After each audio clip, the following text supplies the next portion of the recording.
The next question, the member for Ottawa, Orléans. Thank you, Mr. Speaker. My question is for the Premier. Mr. Speaker, John in Orleans is in his 60s and he has cataracts.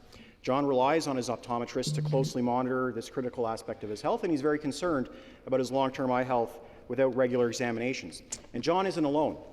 Like I think everyone in this chamber, I've heard from thousands of constituents who support world-class OHIP-covered eye care and are frustrated with the government's inaction to ensure its continued delivery. I've heard from moms like Andrea, who, like many parents, have risen to the challenge this year, juggling work, kids at home, maintaining a household, and keeping their family safe.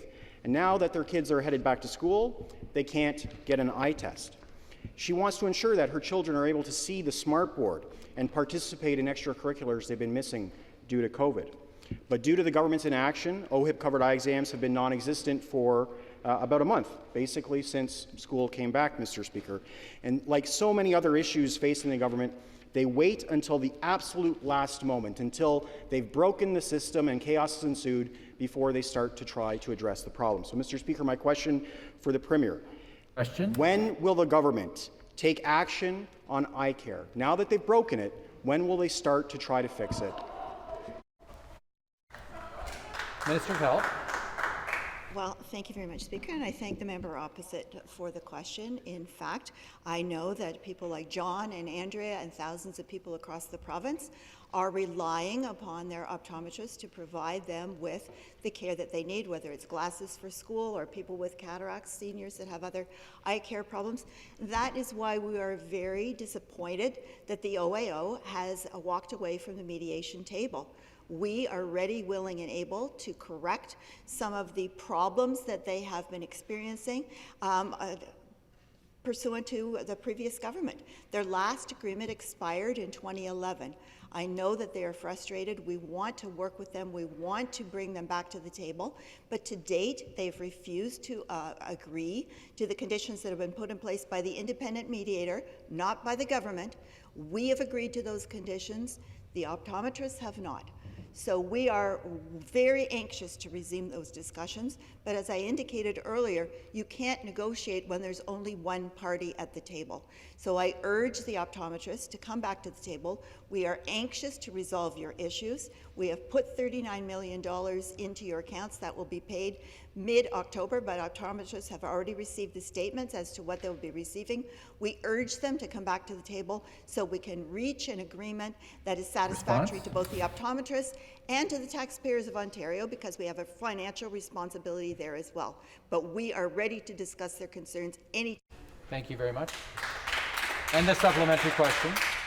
Thank you, Mr. Speaker. My supplementary is for the Premier. For months, optometrists were trying to engage the government in meaningful discussions to address the eye care funding issues in the province, and the government simply said no.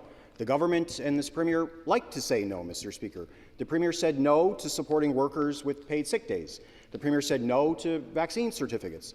The Premier said no to smaller class sizes. And now the Premier is saying no to OHIP-covered eye exams. Shireen in Orleans is a mother of 4. Her kids need eye exams so that they can go back to school and see the board, but they're also suffering from headaches, and this eye exam is a critical aspect in diagnosing that particular problem. She's tried to book an OHIP-covered eye exam for her kids, and she was told no, Mr. Speaker. So, Mr. Speaker, when will the Premier actually start saying yes? When will he say yes to OHIP-covered eye exams and sit down and hammer out a deal to give Ontarians world-class eye care once again?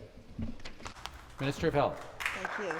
Well, I'd like to, through you, Mr. Speaker, correct another fundamental misapprehension here. The government is still funding OHIP-covered eye services. However, the optometrists have chosen not to provide them. So the reason for this impasse lays at the feet of the optometrists at this point. They need to come back to the table to discuss this with us. We had a number of discussions 4 months before September 1st, which was the date that they decided that they would refuse to supply these services. Those, we had several mediation efforts, which came to a delay or just to a standstill, because the optometrists wanted us to agree to a foregone conclusion. We can't agree in advance to something that has to be negotiated. So we are ready, willing, and able to discuss this with them. We've said that for months and months. We want to Response? come to a conclusion with them to deal with their past issues, their present issues, and their future issues. So I would urge all of the members of the opposition to please discuss this with the Association of Optometrists, ask them to come back to the table so Thank you. Thank you very much. The next question